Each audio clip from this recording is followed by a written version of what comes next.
Hello and welcome to this episode of the Skiff Meetings podcast, the podcast for curious professionals embracing the future of business events. My name is Miguel Neves and I'm the editor-in-chief of Skiff Meetings.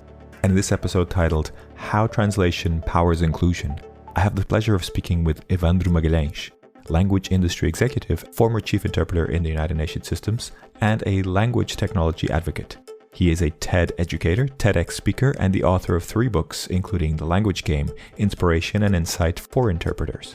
In our conversation, we cover the evolution of remote simultaneous interpretation, the subtle and sometimes controversial differences between interpretation and translation. We demystify myths around interpretation. We talk about how enabling someone to speak their own language empowers them and allows them to be recognized. We discuss the ephemeral but key role of conference interpreters. And we talk about the power of genuine storytelling on LinkedIn. I hope you enjoy listening to this conversation, and I invite you to check out the other episodes of the podcast. You can find them on our website or by subscribing through your favorite podcast service.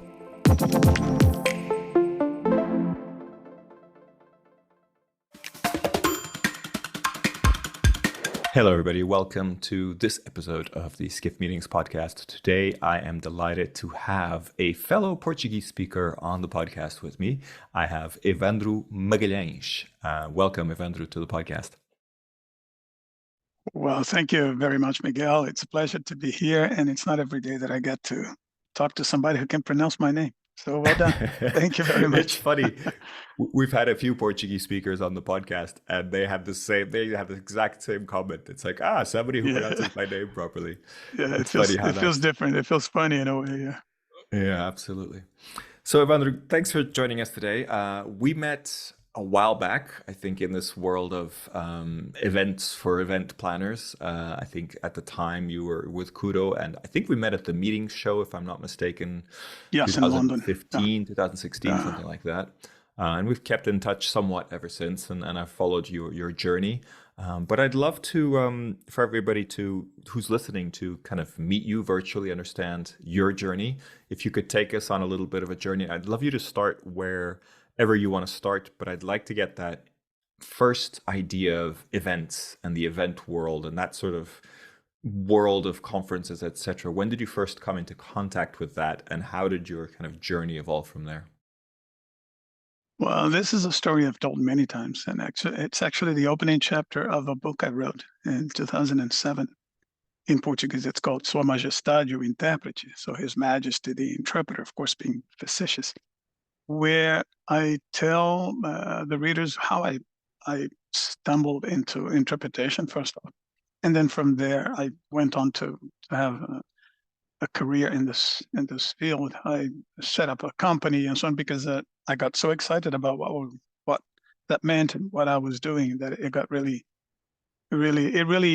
showed up in my life as something that could be a career. So back then I was working for the Brazilian Houses of Parliament as a clerk, as an employee, and they had a guest coming who spoke English, and they realized, in typical Brazilian bureaucracy fashion, that they did not have an interpreter to help with the communications.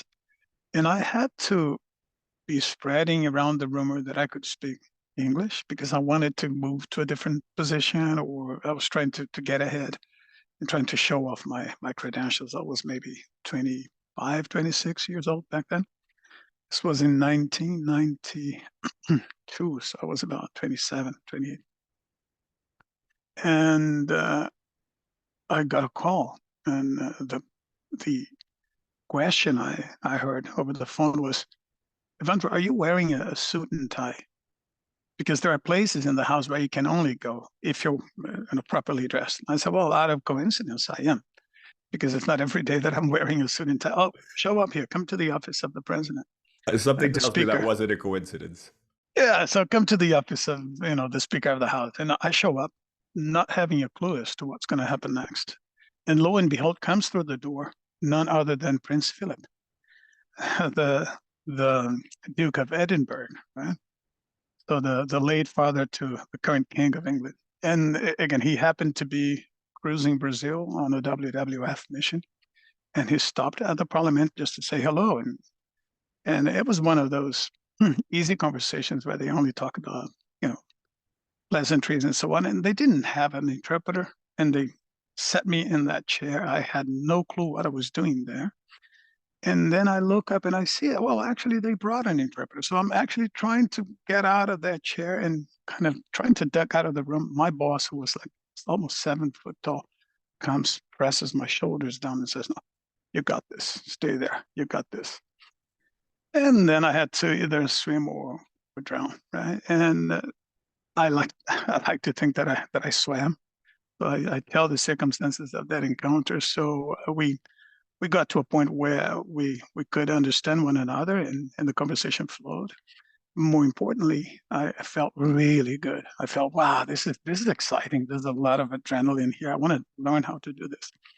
And from there, again, it's a long story, but from there I started knocking on doors and I started doing translation work. I started trying to teach myself interpreting because I actually bumped on many doors that were closed. And then that's how my career as an interpreter started. I became the de facto interpreter to the Speaker of the House. So every day there would be an ambassador coming, the Princess of Thailand or whatever, and so on. So I started on a very high diplomatic level, but not because I had the credentials, just because of, again, being the right person at the right time, so to speak. So that's how I got involved. So I left my job at the Parliament, set up a company, which I ran for 17 years with my wife in Brasilia. At a time, it became one of the biggest translation agencies in Brasilia. And one thing leads to another. Eventually, I came to the US, took a master's degree in conference interpretation. The plan was to come back to Brazil and continue to do what I was doing. But I got at my very final exam, and they invite all the proctors and observers from the EU and the State Department and whatnot. So they saw me perform, they liked what they heard, and literally they grabbed me by the arm as I was trying, on my way to leave the room and said, "Come see me this afternoon." Long story short, I went to Washington, took a few more tests, became an interpreter accredited by the State Department and started working for the IMF and everybody else. And then I said, "Well, this feels good. I'm not going back to Brazil, so let us stay here for a while." From there, I applied to the UN in Geneva, ITU, one of the specialized agencies in the UN. And 7 years later, more or less, after being a chief interpreter in the UN for 7 years, I left a very cushy job with a full pension to start a Kudo, a startup that's actually revolutionizing the way interpreting is delivered. So feel free to interrupt me next time, Miguel, because I tend to speak a lot. So No, you've if you want covered like shorter, I don't know if you what want, 35 years in 5 minutes. So I but think you've done well. I think that's pretty short. I like that. So good. just for those people who don't know, what is Kudo? What does it do? How did that come about? Kudo is a tech startup and a language as a service startup, so to speak. What it did back in the day was, again, in ITU, where I was, we were experimenting with something called remote participation, meaning that you have the interpreters in the room, you have the delegates in the room, the meeting is in progress, but there's a delegate who is, say, in Brazil or India or Burkina Faso, who can't come to Geneva 7 times a year. They don't have the means or they don't have the time. So they started putting pressure on the organization to develop what they called back then, electronic methods of meetings. Meaning, I want to be able to speak from where I am in my country, in my language, and be recognized in the meeting and hear back what everybody says in my language. So we started calling it remote participation, meaning the interpreters and everybody else, they're all in the room, but there's one participant or 2 or 10 who can't come to the meeting, and they should be entitled to participate. We started exploring technology to do that, and my job was to sell it to the interpreters, to get buy-in from the interpreters. And back then, as you can imagine, quality was really low. It was all telephone line quality, and I had to come up with protocols that would protect the identity, number one, and reputation of interpreters, because at times the sound in the middle of it got so substandard that they couldn't really do anything with it. So the interpreter had to have the authority to say, "I'm sorry, the sound has become substandard. We are, stopping the interpretation here." And then there was a plan B. Somebody would paraphrase what was said from the floor and so on and so forth. As part of that result, I got involved with a few companies that were kind of providing equipment or helping us bring about that solution. And in the course of these conversations and contacts, we eventually touched on the subject. Well, listen, if technology continues to evolve and if the participants can come here remotely, why not the interpreters? Why don't we go one step further and allow interpreters to work from anywhere? And in the back of our mind, we had that situation with the volcano in Iceland, remember, in 2010, Oh, where yeah. for 10 days people couldn't fly. The UN had to cancel meetings, everybody had losses and so on. So we kept pointing to that catastrophe as a big thing that could happen again, right? Little did we know that we were on the verge of having something a lot longer, like the pandemic. So we started to capitalize on that, to try and develop a system that would, get us ready for when the next disaster hit. And the disaster hit. So before that time, when we were showing it to the first prospects and so on, it was a very good idea, a nice to have kind of situation that everybody kind of loved, but well, maybe someday. And then in February of 2020, we started waking up to like 300 email messages, 600 email messages, like, hey, I have a meeting next week. How can you help? And all of a sudden we had to grow exponentially and attract interpreters and actually get it, popularize the concept, provide interpreters with something that they could use to actually continue to do their magic. So that was what Kudo was doing back then. Eventually, that became sort of a feature. MS Teams developed something similar. Zoom developed a feature to allow you to do that. Then we moved on to a different strategy, which is the marketplace, where you now have 13,000 interpreters sitting somewhere in our roster, and part of that pool is available on the marketplace. So meaning you can now meet anywhere. You can have a meeting on Zoom, you can have a meeting on MS Teams, but you can go fetch the interpreter quickly with a few clicks of a button on the marketplace. And so that's pretty much what Kudo had been tried to do. And we're now pursuing a different frontier, looking at machine interpreting and things like that. So it's a revolution in the making. I was very proud to have been associated with this effort that actually kept businesses talking through most of the pandemic, but most importantly, which provided interpreters pretty much a lifeline during that time of crisis. So with all the reluctance that you can imagine it creates in the interpreting community at first and so on.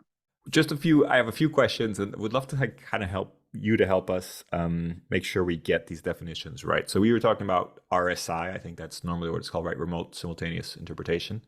Yes. How many languages do you speak, Ewandro? Depends on how you count. That's a difficult how question. Do you count them? Yeah, that's a difficult question to answer. Again, my working languages as far as interpretation are Portuguese A, English B, Spanish and French C. You understand what that means, A, B, and C? I have an idea, but okay. If you could explain, if you could confirm what that means. Yeah, an A language is a language, it's your native language. It's a language that you're totally equipped to work into as well as from.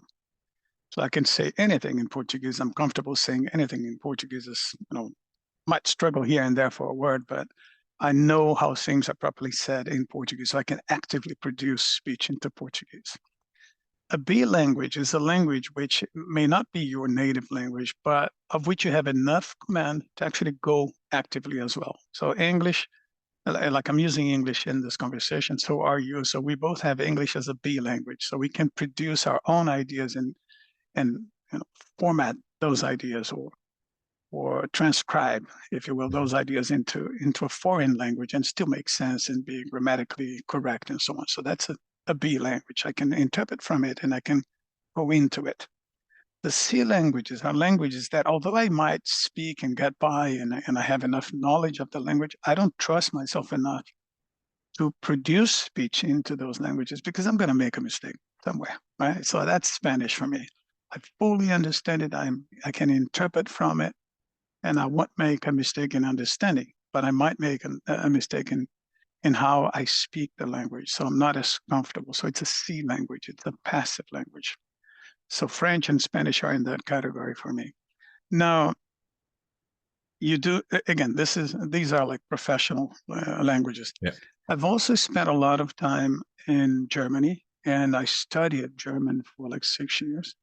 And at a time, I worked for Lufthansa for 2 years. I had a lot of courses that I did back in Germany. I could at some point speak fluent German, but then I went like 25 years without speaking German. And I know you speak some German, if I'm not mistaken. And again, you and I coming from a Latin-based culture, that if you don't practice that language every day, it leaves you because it's so foreign to you that it's not like you can guess the meaning of the spelling of a noun you don't know. You have to actually have that in your database. So I totally forgot. So today I sit in front of a TV. I can get like 40% of what they're saying, and I can get by. If I go to Germany, I know, Yeah. you know, I can get by. And Italian is another language that I totally understand. I actually interpreted for Berlusconi at one of the summits for like 5 minutes. But if I try to speak it, I'll make a fool of myself. So just to be clear, so C languages, you would normally be able to work professionally, hear it and translate into one of your A or B languages. Yes, exactly. Yeah. And what's the difference between A or B languages in terms of what work you will do and won't do?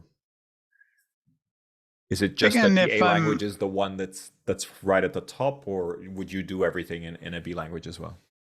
it means that, for example, if I'm working, say, for the OAS, where they have the 4 booths, I should be primarily in the Portuguese booth because I'm an A speaker of that language.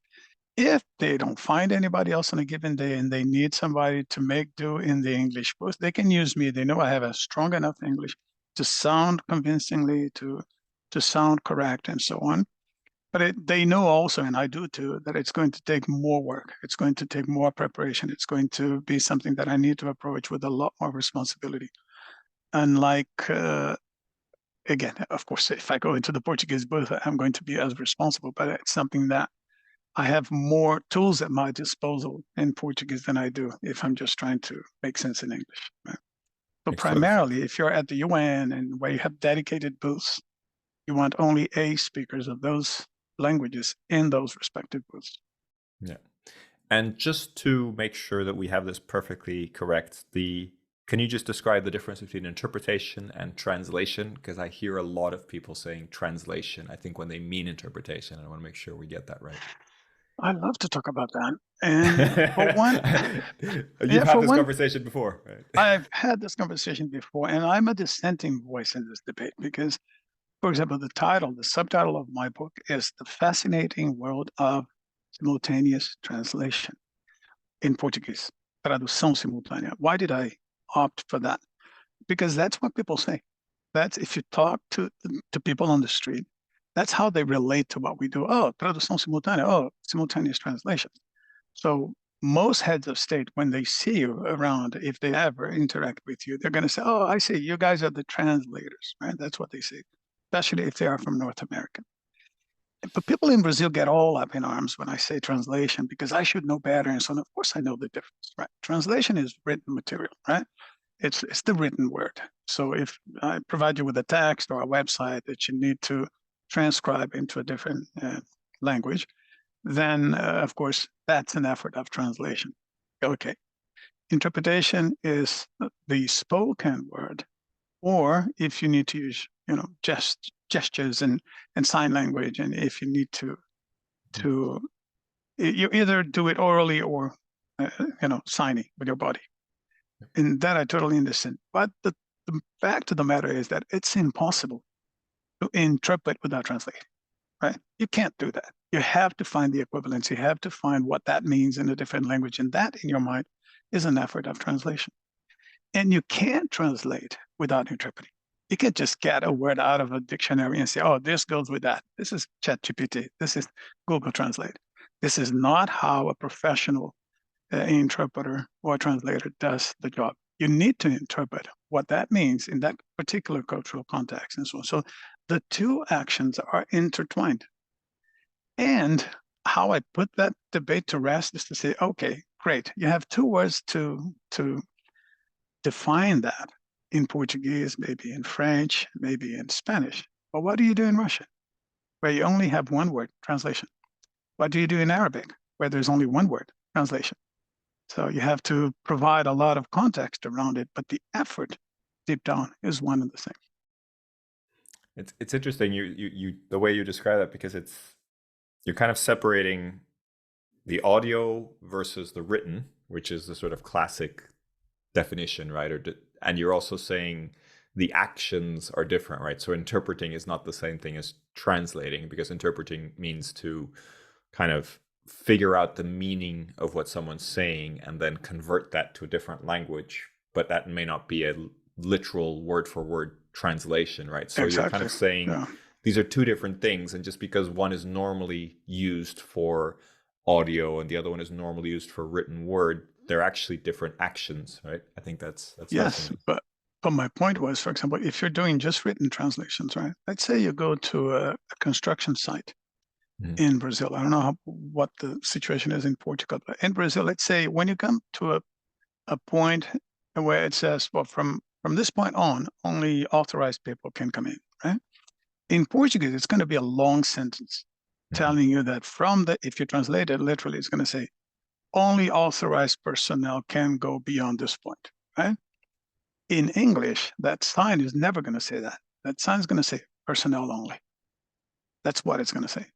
So although you understand what the translation of that sentence is, you have to interpret that into that particular context to say, okay, I know what they mean here is this, Yeah. right?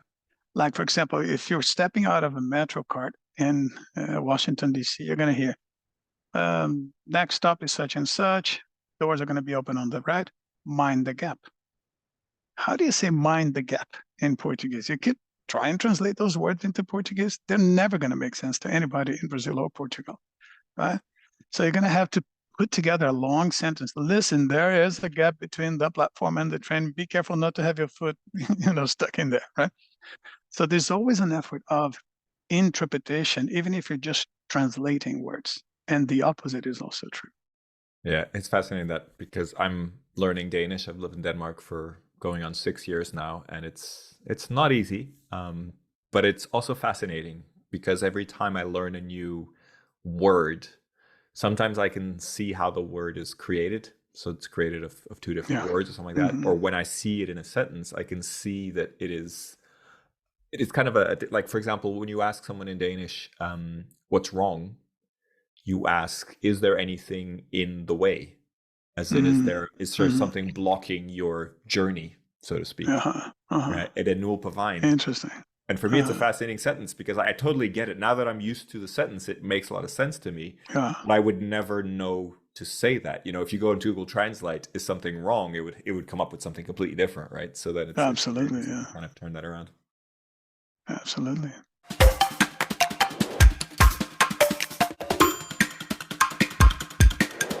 So I'd love to go back into your kind of journey of conference interpreting. You must have been at some fascinating events. I'd love to, and maybe you can't say anything, but what was the kind of strangest thing that you've ever had to translate? I mean, you must have had to interpret or translate some very, secret things, or some very interesting things. And I don't want you to, divulge any state secrets, but do you have any interesting stories of something or a situation that you were in that we were like, wow, this is a very interesting conversation? I do, but if I tell you, I'll have to kill you. How about that? James Bond style, right? Yes. Listen, it's an interesting question because there's a lot of folklore about that we get into those secrets and so on, and that we keep those secrets. And oh, I heard this and I overheard that. The whole movie, The Interpreter, is predicated on that lady hearing about a specific plan, and then she gets all conflicted about that and so on. You will remember also when Trump had that meeting with Putin, and there was an interpreter in the room, and they wanted to subpoena the interpreter to actually get her notes and so on. And there are a couple of things here. First off, an interpreter in that situation, you're just trying to be a conduit of ideas and meaning. You're not clinging to the subject matter. you prepare, and of course you hear things that stay with you for a while, but you're too busy preparing the next meeting. You're too busy just concentrating on whether that got across as intended and what's the next sentence and did that make sense grammatically and so on. So it's a constant flow. You're not, even if you're taking notes to do it consecutively, it's not like you're taking notes to later write a report. None of that stays with you, or very little of that stays with you. Of course, there's the occasional funny thing where somebody says something funny and so on, and those make the news. But another misconception is that a mistake will, if somebody makes a mistake, or if a delegate makes a fool of himself or herself, or the interpreter does, it's not going to be corrected, and it's going to be a huge faux pas. No, it's good interpretation is like any conversation, where in the course of that conversation, you actually get the chance to say again what you meant otherwise, and to correct yourself and so on. There's always space for that if you have the right timing, if you have the right experience. So, but people get hung up on that idea that, oops, if I mess up, it's going to make the news, and that's always going to be the case. So it's a bit frustrating when people ask me for those, oh, tell me a funny story, tell me this and tell me that. And I usually come up dry because I don't have many of those stories that would be really relevant to tell. I have one story, which is again back to that very first day. And it's again told in the book, where because I didn't know what I was doing and so on, and I'm here interpreting a high level dialogue between the Speaker of the House and a member of the royal family. At the end of that conversation, again, context, that guy, I mean, his Royal Highness, right, was visiting Brazil with the WWF, had just been to the Amazon region. And on the way back, in that conversation, the Speaker of the House, pretty much at the end of the conversation, hands over to him a book, all wrapped up, and says, Your Royal Highness, please accept this souvenir. It's a book on the riches of our Amazon forest. And the prince replies facetiously by saying, oh, the Amazon forest. You mean what was left of it? Right? Trying to be funny in a sarcastic, very British way. And I'm listening to that and I'm thinking, did I hear that correctly? It's not something you do in Brazil when somebody hands you, a present, right? And I'm thinking, no, it can't be. Maybe I misheard it. If I translate it, this is my first day on the job. If I, interpret this as heard and create a diplomatic incident, I'm the first culprit. Well, this guy doesn't know what he's doing and so on. So I simply looked on, the other way and said, well, thank you very much, Your Excellency. Thank you very much, or whatever, in words to that effect. But half of the people in the room was the Brazilian press. So they wanted to ask me, why didn't I do this and that and the other thing? So, and again, and I ducked out of the room, and it was okay. 10 years later, thinking about that, what you end up realizing is that this high level, again, I get in trouble when I say this, right? But I'm going to say it just the same. This high level of interpretation, when you have two heads of state and so on, usually they all bring their own interpreters for a reason, because they don't trust anybody else to say what they have in mind, because they have briefed that colleague as to what they intend to say, what the intended message is, and so on. So that person is really at home at how the message should get across. And if they misstep, if they say something that they shouldn't have said, the interpreter kind of gets the cue and says, sorry, I didn't get that, or whatever, and gives the person a chance to say that again. So more than an interpreter, you're an advisor, a trusted advisor who's helping you get the communication, helping your boss get the communication across as intended. When I say that, interpreters get, oh no, the job of an interpreter is to always say it as intended. Shame on you. You're a bad interpreter. Oh, I understand. If I'm sitting in the booth of an organization and I have no loyalty here or there, I hear this and it goes out the way I heard. But if I'm accompanying this guy, and if I'm, as I was that day, the interpreter to the Speaker of the House, part of my job is to also make sure that the conversation flows the way it's intended, right? And later, understanding that this is kind of a joke and so on, that might not sit too well with the Brazilian counterparts, I don't think I did a horrible job by omitting what the joke was. Again, I still got in trouble for that and for telling people that, but that's how I look at it this day, today. That's fascinating. So it sounds to me like, would the job be called the same though? Because if you're I guess, someone who accompanies a head of state as an interpreter, are you still called an interpreter? Because it sounds like the job is slightly different in a way. It's almost like you're guiding or you're helping assist the conversation. Yeah, the job title is still the personal interpreter to Mr. or Mrs. such and such, right? Of course, they have the advisors, advising that head of state or whoever that person is as to what the message should be, what to say, what not to say. You're part of that briefing. Mhm. So it's part of your preparation as to, okay, this is what I think you want to say. And again, there's plenty of examples where interpreters helped people get back on track when they were kind of going in a direction they didn't mean to go. But still, the title is the same. Like Yeah, if I you're just the interpreter, so to speak. Yeah, personal interpreter, that makes it slightly different, yeah, but personal interpreter. Yeah, I think it almost sounds like the interpreter kind of nudges the head of state, says, that's not what you're supposed to be saying. yeah. What In you a way, should say yeah, is. that's part of the job, I guess.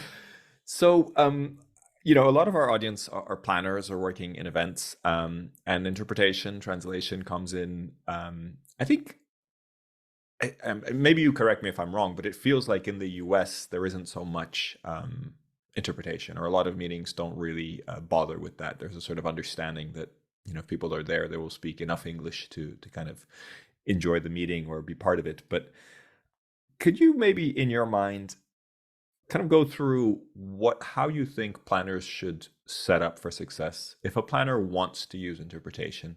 And I'm thinking not just in terms of languages, but also in terms of accessibility, because as you said, sign language might be one of the interpretations, right?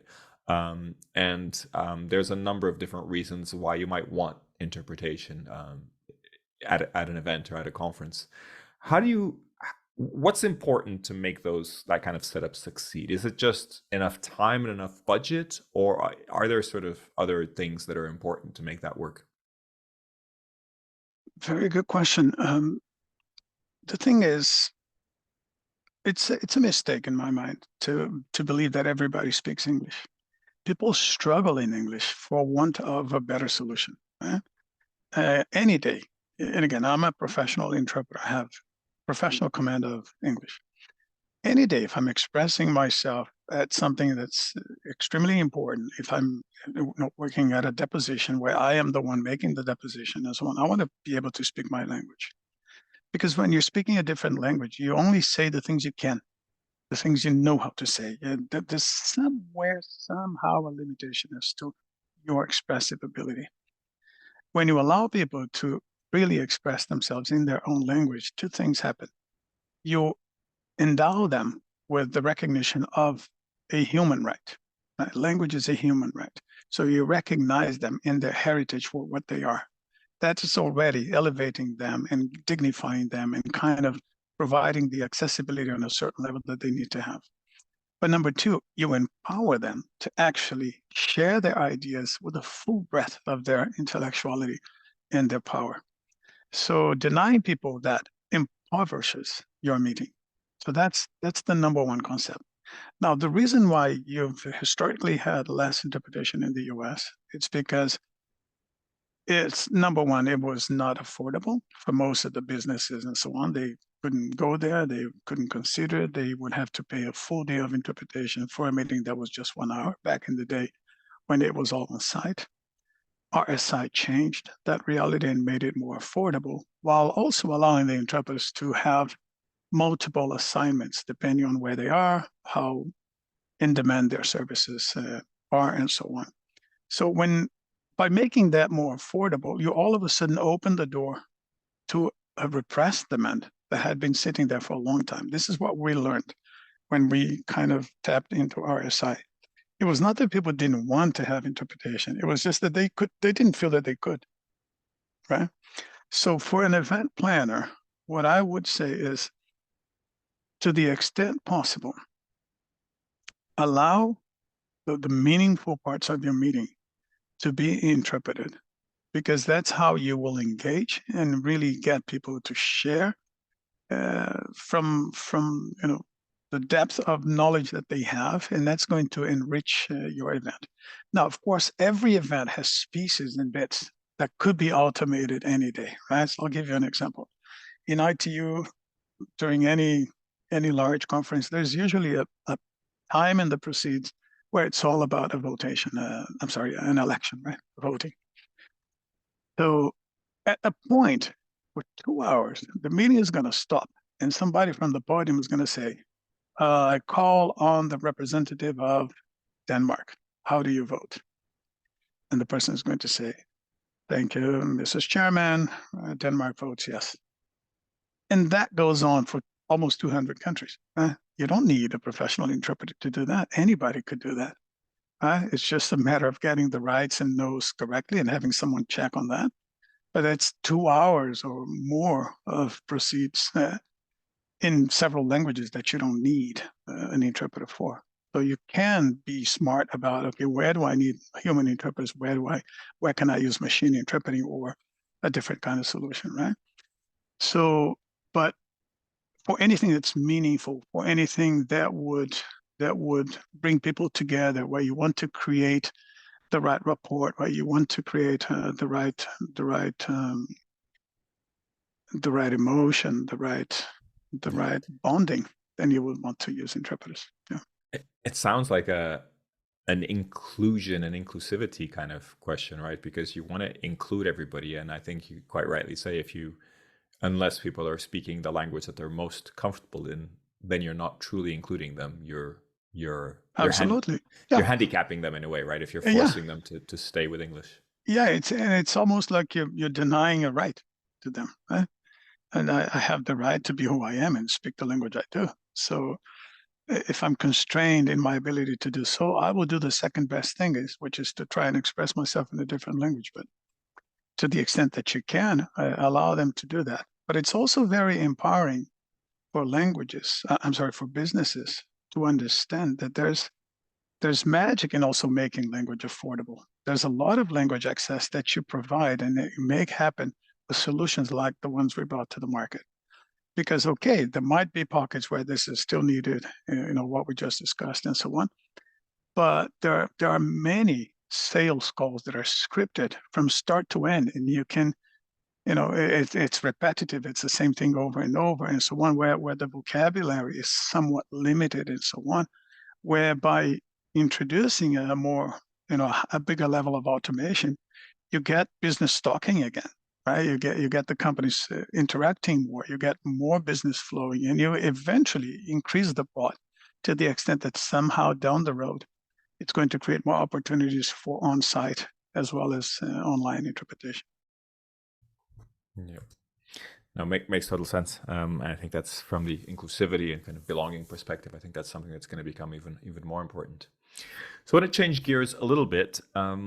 One of the things that I think you're particularly good at, you're obviously a great storyteller because we've had the opportunity to hear one or two stories, but you're also very good at turning that into your online presence. And particularly, I've seen that on LinkedIn. You write amazing LinkedIn posts, which usually form stories. You're usually telling stories, and there's usually a language part of it or a communication element to the story that you're telling. So I can definitely see the objectiveness of it, but you're not saying, buy my product, or you're not telling the world how great you are. Tell us a little bit how you got there, because I think a lot of people are trying to be relevant, interesting on social media, but there's a big difference between trying and succeeding. And I'd love to hear how you got there. Like, was that something that you just started doing and it just worked, or did you fine tune it and kind of your thinking behind it? Well, thank you first off for the kind words. Again, I'll have to go back to interpreting, right? Imagine spending a lifetime in a booth where you use your number one God-given talent, which is to communicate, to always give voice to somebody else, and do that for 30 years. That's, in a way, the life of an interpreter. You have this extraordinary, superior way of expressing ideas, conveying ideas, but you very rarely use that talent to convey any ideas of your own. you're always conveying somebody else's opinion, somebody else's ideas. And that, at least in my case, starts to mount to a level of frustration that needs an outlet somewhere. So listen, great. I love being an interpreter. I like giving voice to other people, and that's a big part of what I do. It's a service activity that I really enjoy. But I have my own thinking. I have my own ideas. I have my own stories. I have my own background. And so I wanted to, more than what I need to express those ideas in my own voice for something I care about in order to deal with that frustration, right? Because there's always this funny feeling, and for any interpreter, that say you go to a summit, a G20 summit or G7 summit, or a bilateral of heads of state and so on. For those 20 minutes when you are in the room, they will tap you on like if you're sitting with, say, President Lula, he will communicate through you as if you are part of the club and you are a member of the, part of the conversation. He will touch you on your knee, and it's a very casual conversation. Sometimes you feel like you're part of the club. When the lights go off and the cameras are off and so on, they go their ways, and you're standing there as the support service that you are in that particular instance, right? Very noble, very necessary, very important, but you're not part of that club. You're in the mind of the prime minister for those 20 minutes, and all of a sudden you're nowhere, right? So again, that creates a void, at least in my case, that needs to be filled with something meaningful, that needs to be filled with something that at the end of the day tells the world, hey, I matter, right? So in a way, it's an effort of significance. So it might be a poor excuse to do it, but it's the way I kept sane in a way in a profession that otherwise had, at least for me, the potential to actually alienate me from the things that I care about. That's fascinating because as you were telling that story, I could just see the same thing for planners, really, right? Like, so when you're organizing high level events or any really interesting event, you have amazing speakers on stage, you have all these really interesting things happen, and then once it's over, you're back to being just a planner, right? It's back to being sort of Exactly. an office job, Yeah. right? It's Yeah, you're yeah. not in a booth, you're not in the booth like the interpreter, but in a way your significance kind of goes away very quickly, disappears very quickly. So yeah, I think there's a lot Absolutely. of Yeah. parallels there. Yeah. But tell me a bit about, so you schedule these in advance. Could you tell me a little bit about the process you go through, or is it just something that when you think of something interesting to say, you make a note and then you write it out as a LinkedIn post? I'm always surprised at what goes far and what doesn't when I write. So, for example, one of the stories that went really far, was, a watch that I got from my wife. It's a Cartier watch called Cartier Santos Dumont, and it's a watch that I always wanted to have because of what it means. It's a watch. It was the first man's watch to be worn on the wrist that Louis Cartier gave Santos Dumont, the Brazilian aviator, because of an issue he had when taking part at a prize where he was supposed to fly around the Eiffel Tower and come back within 30 minutes. And it took him another minute to to tie the mooring lines at the end and so on. And they denied him the prize eventually, at first. Eventually, they gave him the prize. And the whole conversation revolved around, didn't you realize that you were running out of time? He said, I couldn't let go of the controls to actually pull out my watch from the pocket, right? And they said, oh, I see, you're not going to have that problem again. So it's the first aviator watch. It's the first watch worn by a real aviator. And it has a beautiful story behind it of a failure that kind of got recognized as a success. How I wrote that post was, I got the watch as a birthday present from my wife. I took a picture and I said, I want to talk about this story. I have a picture of the watch on my wrist. And as I'm writing this, I'm thinking, I'm going to get so burned by watching and writing this. I can already see people saying, who does he think he is?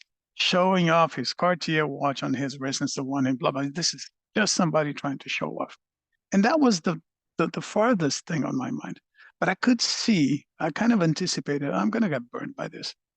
And I didn't. So people saw in it the story that was a story that's fascinating that people didn't know and so on. They came for the story. This was seen by like 200,000 people and got a lot of comments and reactions and so on and so forth. Something else I wrote, and again, not thinking it was going to go far, was a piece about Winnie the Pooh and the mental health issues that are depicted, kind of coded into that story and so on. A lot of people saw themselves in that story. So again, goes back to what do I care about? What are the things that I find funny or interesting and so on? And that just relating that in a way that makes the story interesting.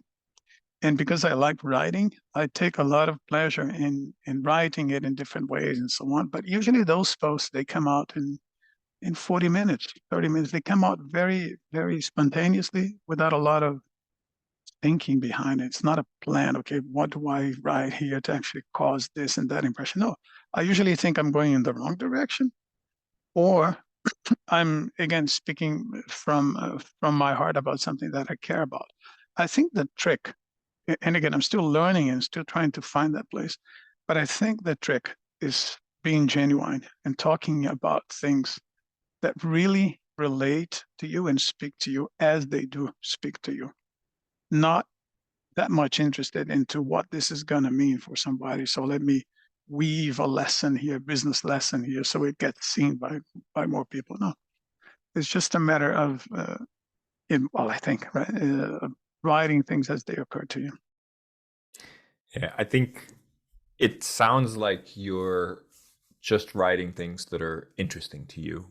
You're not necessarily doing it with a specific strategy in mind, but more of a come along for the journey with me. I want to tell you this story, and if you're interested, which I think is fascinating because I love that approach. I think it's the right approach. I don't see vanity in your posts. I don't see. I also don't see that forceful business thinking. You know, I see quite a few posts on LinkedIn, which is, I don't know, picture of a honeymoon or an anniversary, and then it's like, oh, and then there's a business lesson here, and it's like, Yeah, I hate don't, that. Yeah, you I don't know, like it's like that. it's cringy. It's like don't make this Yeah. into a business lesson. Just enjoy your anniversary with Well, them. of You know? course. Yeah. So I think you've struck a really nice balance there, and I could see it's not, you know, there isn't necessarily a promotion of yourself or your company there, but there's a sort of, let me tell you a Mhm. story that fascinates me, and Yeah. maybe you'll enjoy it too, kind of Well, approach. that's good. That's good to know. That's good to know that it's coming across as that, because that's how it's intended.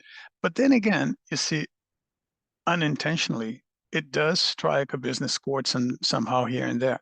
When I Mm. wrote the Cartier piece, somebody from Cartier reached out to say this is an incredible heritage piece for the Cartier, for the Maison Cartier. And it's actually now being used in a magazine in Brazil, and both in English and Portuguese. It's the VAM magazine. It's going to come out later this year for what it means for business in a way, right?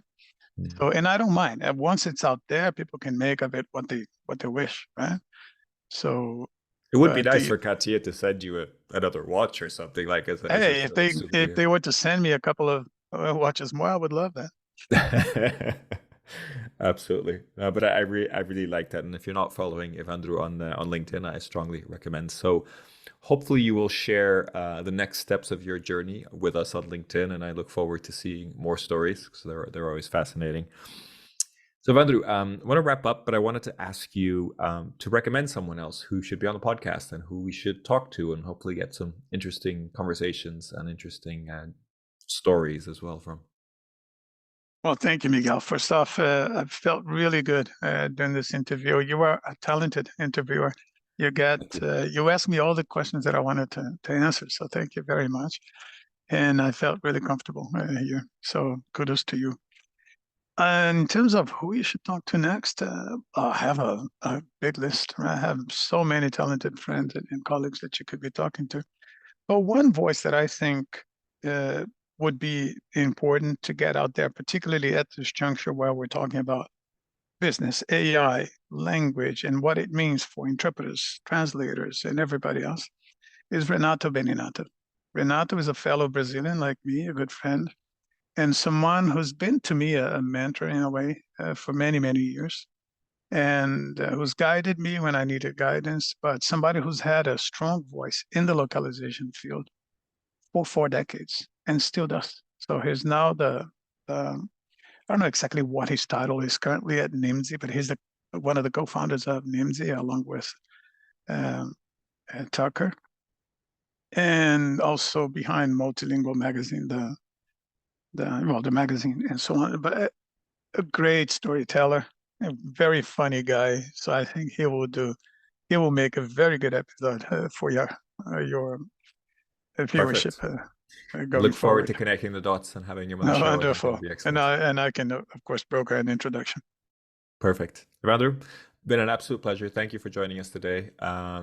Keep in touch. And for everybody listening, hope you enjoy that conversation as much as I enjoyed talking to Ewandro. Well, wonderful. Thank you. Thank you, Miguel, very much. And thanks for everybody watching.